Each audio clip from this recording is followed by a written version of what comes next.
Hi everybody, thank you for joining me for this week's question and answer video. My name is David. This channel is Damar's Coaching and I'm answering questions, your guys' questions from last week's video. Anybody has questions today, go down into the comment section, ask me, come back next week, see your answer, and let me know what you think, please. I want to thank Dio for your donation. Thank you very much, Dio. I appreciate your kind gesture.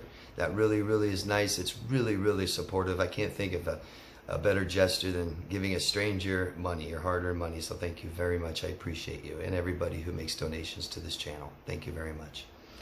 I like to make a recommendation every week. First thing I want to just recommend, I know a lot of you guys, there's a thing that a lot of us recovering from trauma, emotional abuse, childhood neglect, things like this, it's common that we get into those crime shows, those murder shows and psychopaths and stuff like that. I used to. I've been studying psychopathy for years. I find it extremely interesting. I do it to also make better videos for you guys. There's a channel I came across. It's a crime channel. It shows murders and stuff. A lot of footage from police body cams and a lot of interrogation videos. And the channel explores personality disorders and traits in these people, which you guys might find really interesting. The channel on YouTube is called Explore With Us. 3 words, Explore With Us. Maybe I'll put the link down into the description box for you guys.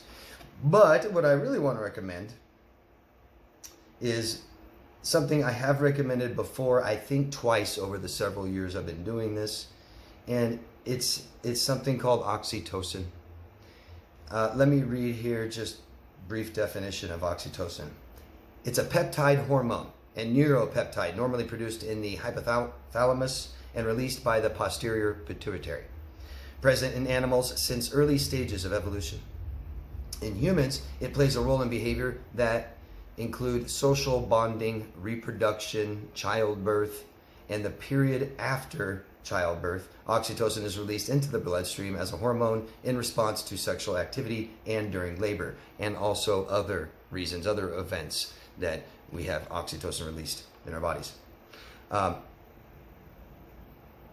Some of the main, well here, I actually have something else I wanted to read to you guys here. It's a brief article that examines the extent literature on the evidence for oxytocin dysfunction in a variety of psychiatric disorders and highlights the need for further research to understand the complex role of the oxytocin system in psychiatric disease to pave the way for developing new therapeutic modalities. I'm telling you, I stumbled upon this several years ago, and there's no cure, okay, in a bottle. There's no drugs and pills that cure people of PTSD. That's the common problem with the military, that they keep trying to come up with a new drug to cure PTSD, and there isn't one. If there were, it wouldn't be a narcotic, it would be a hormone, oxytocin. For people who have C-PTSD, I think we have major dysfunction. I think we have a major nervous system problem. And I'm going to answer, this relates to a lot of your guys' questions that I got. And when we are in prolonged periods of trauma due to emotional stress, that's what C-PTSD is. Our nervous system that's meant to protect us, to soothe us, things like this, to help us concentrate and focus and things like this, work really well, but not when it doesn't work right along with the decisions we make. So we have, say, a threat, what would be stress, and we release chemicals, hormones, to help us be stronger and faster and think quicker and concentrate and focus better. Our eyes work better, our organs work better, everything, our muscles. And we eliminate this stress. We kill it, we run, right? And it's over, and then we have parts of our nervous system that come and soothe us and help us feel better. When we don't eliminate the stress, and that's your C-PTSD, feeling hopeless and helpless and not knowing a way to stop it, a way out of it, this stuff doesn't function well anymore over time. And we only get the stress chemicals that used to help us be stronger, faster. Now it causes fatigue and anxiety. It helped us focus and remember things better and concentrate better. But over time now it doesn't. Now it's even worse. I can't focus as well. ADHD, my memory, my concentration after we get out of these toxic relationships for years that we had. So this is what's going on. Oxytocin is one of these vital hormones that's going to help us and help our nervous system start working properly after these events are over. We need to eliminate the stress, and then we need to get a good dose of oxytocin, probably serotonin, dopamine. You got to be careful with dopamine. You don't want high levels or rushes of that because it's always a fall and a crash and depression afterwards. We can't do that right now. So anyway, I highly recommend oxytocin. Here in America, it's sold over the counter in kind of a novelty item. It's not very strong. It's called Oxypure, one word. Oxypure nasal spray. That's how you administer it. You get it from a doctor. It's going to be a dissolvable pill. The problem I'm finding is other countries, they're just saying, oh, it's illegal here. It's illegal here. No, it's not illegal. You can't buy it over the counter in other countries like you can here. But all you're getting here is a small novelty item that's not very strong. Doctors can prescribe oxytocin in every country, and they do. They do. What I find very frustrating is when I have a client that really needs it and they ask their doctor for it and the doctor just says no.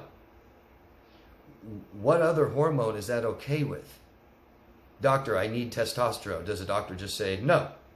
No, he checks your levels. Every hormone we have is vital. We need it. Even stress hormones, stress chemicals, we need those too. And if these hormones are low, we need it. We need it. We need more. So one way you can get it is because your doctor is going to say no because they don't even care what your levels are. They just say no, hormones are bad. Well, so are drugs then. If you're going to say hormones are bad, something we already naturally produce in our body, then you got to say drugs are bad. No, drugs are good, hormones bad. Does that make any sense? No, it doesn't. No, it doesn't at all. I don't think either are bad. I think both are mistreated and misused. Starting from drug companies to drug addicts. And hormones are misused too, we know that. But they're necessary. Life's short and not easy. I don't care if people use drugs personally. I don't, but I don't care if people do. What are we trying to do? You know, if people need hormones, they need hormones.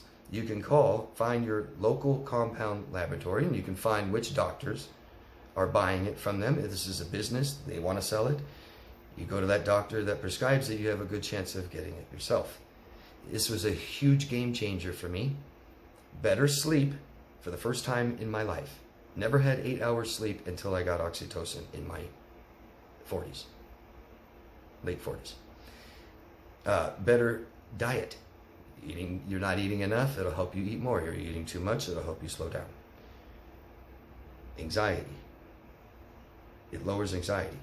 It helps with depression, a better outlook on life, trusting people better. You know that feeling, moms, when you had your baby? That's oxytocin. You know that feeling when you look into someone's eyes and you feel connected and you love them? That's oxytocin. The look when you look in your pet's eyes and you love your pet so much and you're like, oh, my pet is acknowledging who I am and connecting with me. That's oxytocin. Petting pets, giving people gifts, hugging, touching them, saying I love you, eye contact, talking, connection. These are all natural ways to produce it. I highly recommend you guys start doing that always, always. And that's why little interactions, how's the weather, things like this are important. We don't have to remember the person, we don't have to remember the reaction, but the experience is important. Trust me. Okay? I'll put a link for the novelty item, Oxypure, down below. For you guys that want to purchase that, I recommend taking a lot of it. It's very weak. All right. Let's get, I think questions are next. Yep. Rory from Ohio. Hi, Rory. Rory says, I made a lot of mistakes, good, during my marriage, but I've really tried to learn from them and never make them again. The one thing I never, that's all you can do. The one thing I never followed through was to leave. I did try everything I could do to leave, but really leaving would have been the best solution. Thanks again, David. Have an awesome night. Thank you. That's okay, Rory. We make mistakes, we learn from them, And that's what we're going to do. We have to. From the time we're born, we don't know much. We can take other people's word, or we can make the mistakes ourselves. Trust me, children would rather make the mistakes themselves. You can tell a children something will burn them that's hot, but we really want to touch it and burn ourselves and learn. I trust somebody more that won't do something because they've done it and it hurt, rather than my dad told me not to ever do that. Think about that one, huh? Forgive yourself, Rory. It's okay. It's okay. Understand it. Do you know why? Do you know why? There's so many different factors, from dependency, from our own parents that had a toxic marriage and stayed together. That's what we do. From I didn't have any support. I didn't know what to do. The stress made me shut down, freeze, fawn. I had children. I left myself financially in a predicament where if I left him, I wouldn't be able to take care of the children. They're not excuses. It's just understanding why. May help. Okay? Thanks, Rory. Victoria from the Bay Area. Hi, Victoria. I just recently celebrated a birthday with my toxic family after a year of no contact. Happy birthday. I was so excited to see everybody. I was sitting at the table. I realized everybody moved on, having all these beautiful celebrations without me. So they aren't used to this. They don't care, is what you think. They're perfectly happy not having me around. I guess this was something I had to see for myself. I'm crying for relatives that don't even care that I haven't been around for over a year now. I'm sorry, Victoria. That's sad. Like you said, you're seeing things clearly now. For a family member to come back after being gone for a while, it's their birthday and we don't really celebrate or care.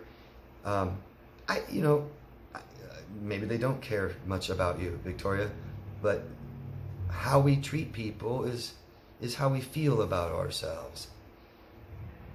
You know?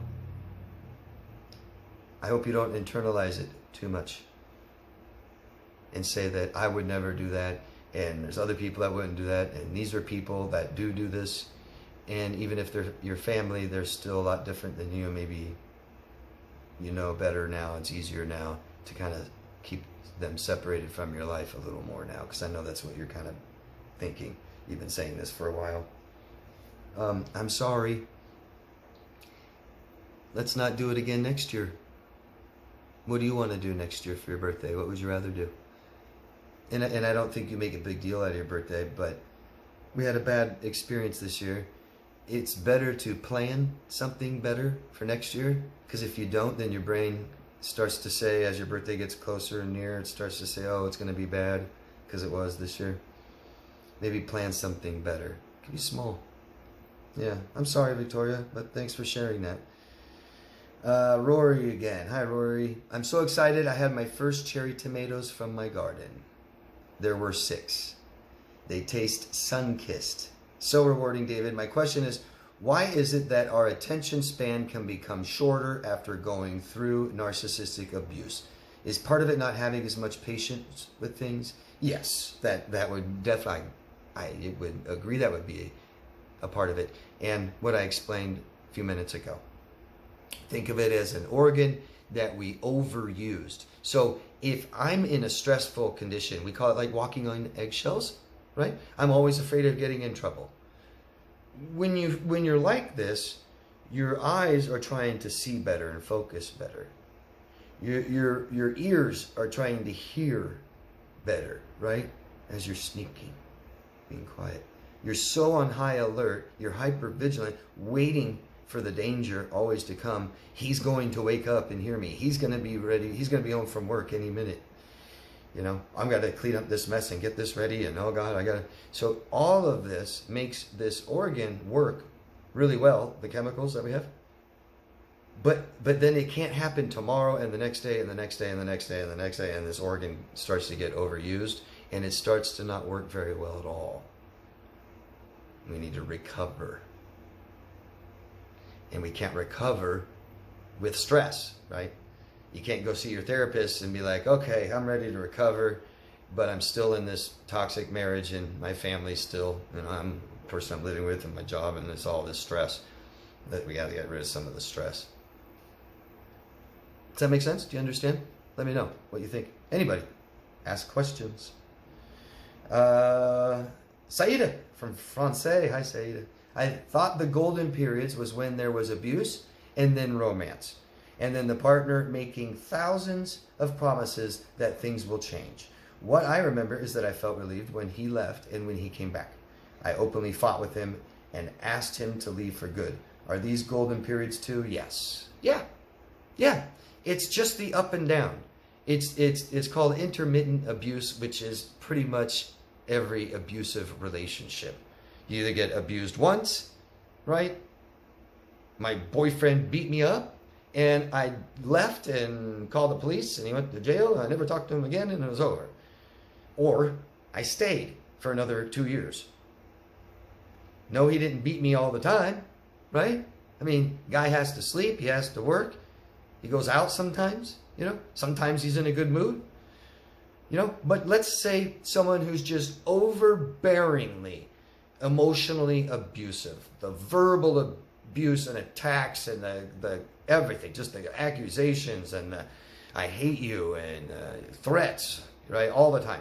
But he has a job and he's got to sleep, right? So the golden periods is late at night after 10, 11, midnight when he sleeps, so I stay up. That's the only time I have to myself. That'd be like the golden period. Or that may be all it is. That may be as good as it gets. The guy doesn't take you out anymore. He's never nice to you anymore at all. But there's breaks. Yeah? Might be just when you go to work. He goes to work. That might be as good as it gets. But yeah, the romantic parts, the idealization stages where they start saying you're great again, that would be the golden periods. These are cycles that repeat themselves over and over again, could be daily, more than daily. And hi, Willa. Haven't seen you in a while. Willa dropped in, says, love the answers to the questions. Very informative. Tara, I actually like talking about the weather. I do it all the time with cashiers. Yeah, what else do you have in common? You can talk about the color of your skin, your hair, your eye color, America, the weather. One thing they have in common that changes every day. Yeah? I'm telling you, I've learned this and I can't express it enough. Every interaction and experience you have with other human beings is so important. So important. And like I said, you don't have to remember them. You don't have to remember the experience, but that interaction is extremely important. Tara recommends another book. I recommended a book last week on boundaries. Tara says another great book on boundaries is Boundaries, Where You End and I Begin.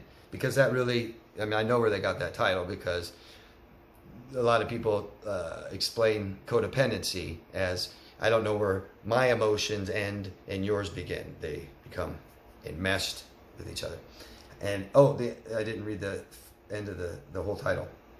Boundaries, Where You End and I Begin, How to Recognize and Set Healthy Boundaries by Anne Catherine. For some reason, I think I might have recommended this book before, but I can't remember. Thanks for the recommendation, Tara. And Rory again. Hello, David. We are in the 80s here in Ohio. 2 back-to-back days just had 117 degrees. Not to one-up you, but you're not trying to say it's hot. You're saying that's good. You said you hear that it's in the hundreds plus. Stay safe. It's so hot. It stings within 2 seconds. I love going thrifting with my grandson when he is in town. I was watching a thrifting channel and they found a bracelet. They had a saying on it. You can agree with me or you can be wrong. At first I chuckled, and then I realized that it reminded me so much that was the way my husband thought. His way or the highway. What are your thoughts on this? Thanks, David. I hope you're enjoying your day. First sign of immaturity, really. Biggest sign of immaturity. I can't be agreeable. You have to believe what I believe. You have to think what I think. The person that sits there and wants to argue politics, wants to argue religion, right? And if you don't believe my religion, you're a heathen. If you're not on my political side, you're a bigot. If I don't have money, all people of money are awful people, evil. People in different countries, right? People, different races, right? Racist people. You can't get more immature than that. I used to bartend for years, and the rules I had to have were just ridiculous. I swear all the time. I can't swear on YouTube. I swear all the time. Not all the time, but I used to swear a lot more. But I can't allow swearing in a bar. Someone's always offended. It's amazing how you can be offended by a word or a name. Some people are offended by a name. Can't talk religion, can't talk politics because they just can't. They can't get along. It's so immature. It's so, who cares? Trying to change your opinion, form your opinion, judging you, scaring you. It's just ridiculous. You can agree with me or you can be wrong. That's politics, right? That's religion. I don't care what religious people say. That, oh, I'm totally okay with other people's religions. And there can only be one right one if you're religious. If you're not religious, you believe they're all wrong. If you're religious, there can only be one right one. There can only be one right one. They're different. You can't say, oh yeah, this is true and that's true. Think about that. And I'm not trying to start an argument. It's great. It's a great bracelet. It's funny.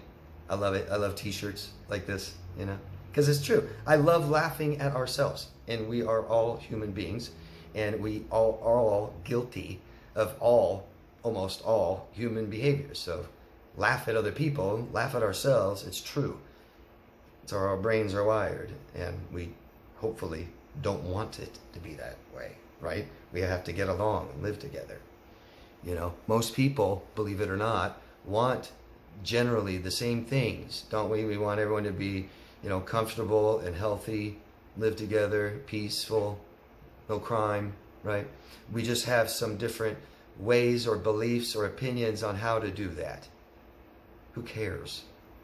Who cares which leg I put on first, or shoe I tie first, or, right? That's all it is. Who cares? Agreeability. One of the best abilities you can ever have. And we have agreeability, but too much, probably. Yes. Saida again. The honeymoon first. Survival in a tropical island for a month.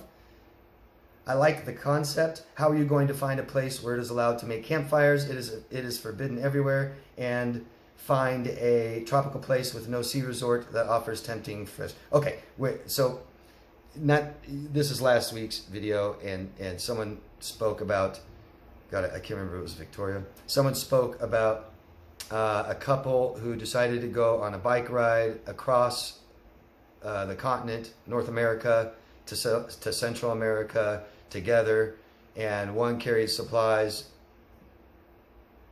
and one carried food, I think. A test to their relationship, something like that. I recommended, because I've always thought it'd be cool to have a honeymoon before you get married. I've heard so much disasters during honeymoon where they regret getting married, even the first night. Well, let's have the honeymoon before. And I thought it'd be cool to go to like a tropical island together and kind of build your hut and try to live on it and all that. And Saida says, well, what about fires? You can't have fires. I'm talking about a deserted island. There's hundreds, if not thousands, of islands still in the tropic zone on this planet that are not habited. There's not even controlled by a country. That's what I'm talking about. Other ways to test the partnership: hiking for a few days, sailing for weeks, working on a farm. Great ideas. I would think that's great. What do you guys think? Isn't that cool? Instead of just, you know, we go somewhere together alone and just kind of hang out in a room, or, you know, some foreign country, you know, go see Paris or something. That's cool too, but why not a trip before the marriage, before the wedding, as a kind of a test? I think that's cool. What do you guys think? Thank you, Saida. Traveling man from Louisiana. Good to see you. How does one know they are healed? The scab is gone. There might be a little scar. The scar stops being red. It stops her. Just kidding. Also, what it means when a woman tells you not to be so nice, to be mean to her. LOL. Well, that means she's toxic, wants toxic relationships, and healthy people are boring. Okay? People date 8 toxic people right in a row in their lives, and they say, why are toxic people attracted to me? Why are you attracted to toxic people? Yeah, that's not a good sign, you know? I'd rather you hit me. I know when you hit me, you love me. That means I was hit, right? I learned maybe my dad hit my mom, right? Maybe her dad is mean to her, and she believes he loves her, and that's what she kind of believes. But typically because stable relationships aren't exciting enough for her. She's not healthy. How does one know they are healed? From an emotional, traumatic, abusive, neglectful relationship, yeah? A couple things. How does it feel when you talk about it, when you think about it, when you go back and you really, can you bring up the emotions anymore? What are they? Yeah? Hurt, fear, anger, revenge, not healed yet. When those go away, we're healed. Yeah? What do you think? Do you agree? How about, do you understand your experience? Remember when it was first happening, or it just happened, and you're telling people and they're like, huh? Because we don't really understand it yet, and we start to learn more and more and more, and learn about ourselves and learn about that person and our experience, and then we can explain it better and we understand it better. We're starting to heal. I think those two things are pretty important. That requires some ownership, some introspection, some time of being alone. I mean, just not dating, not so many commitments. Having better relationships now where I'm not being neglected, especially not being abused. I think those are some signs. What do you guys think?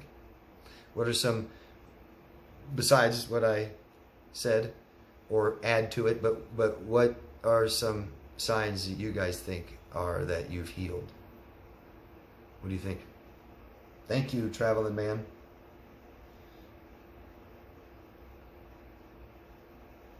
Saida, again, how do I know that I am more accepting of my shortcomings? You know what they are, and you can tell people. I think that's a good sign. Yeah? Humility. Be able to tell somebody something that I need to work on, something I need to change about myself. Talk about some of the mistakes I've made, and here are some of my shortcomings. Things I'm not so great at. If it's things that you can change or fix, you're working on those. Right? Accepting them, being accepting of these things, aren't just saying, well, it's a shortcoming. It's a shortcoming. Can't do it. Right? Make sense? Okay. Rose, can I ask something that's really not to do with this? No, you cannot. Don't you dare. And it hasn't happened to me because of the relationship I have. I've always had it. Maybe wasn't noticed by myself or thought about it at all, but I can't stick to one thing, an idea, things I might want to learn, do, ideas. I'm excited about them all, but concentrating on one until it's complete, I find impossible. Either I gradually put myself off or I switch to something else. So, okay, yeah. Definitely what I said in the beginning, I think applies to this, and what I've said throughout applies to this, yeah? But you're talking about losing interest. That's interest in yourself. That's losing interest in yourself, Rose, right? Are you interested in what other people are interested in, what they're in, what how they feel, what they need? But are you interested in what you need? Are you interested in what you want? Are you interested in how you feel? Probably not. If you're in an abusive relationship, you kind of want to just numb that part. Are you interested in the moral values you have? Or have you compromised those quite a while ago? Are you interested in your emotional needs, security, connection, autonomy, privacy? Or do you not get those things for a while now? I've lost myself. We have interest before toxic, abusive relationships that consume all our time, and then we kind of lose our interest. I was always interested in the guitar and I was playing my guitar, and I actually was playing in a couple bars, you know, and it was great. But then, you know, I started dating Sally, and she just really didn't have much. I didn't have much time. I started realizing I had to start doing other things and spending time with Sally, and Sally really didn't encourage me to play the guitar. She said I wasn't that great, and right, I started losing interest and goals, my future and stuff like this. Yeah, it's losing ourselves. That's all a part of it. Yeah. And our hormones not working as well. Our nervous system, it's our sympathetic and parasympathetic nervous system not working as well anymore. Victoria from the Bay Area again. I was recently been blessed with a new friend. This young man is 23 years old, and he's a full-grown man that thinks and acts like a female transgender. My question is, how do I treat him like a young man or like a young female? Well, the same way you would treat him like a man, like you would treat a man, and you would treat him, if he wants to be treated like a woman, then you could treat him like a woman. You don't have to. It's up to you, you know. I'm not really sure what you're asking me, Victoria. What I answered to you is we treat others based on who we are, so stick to who you are.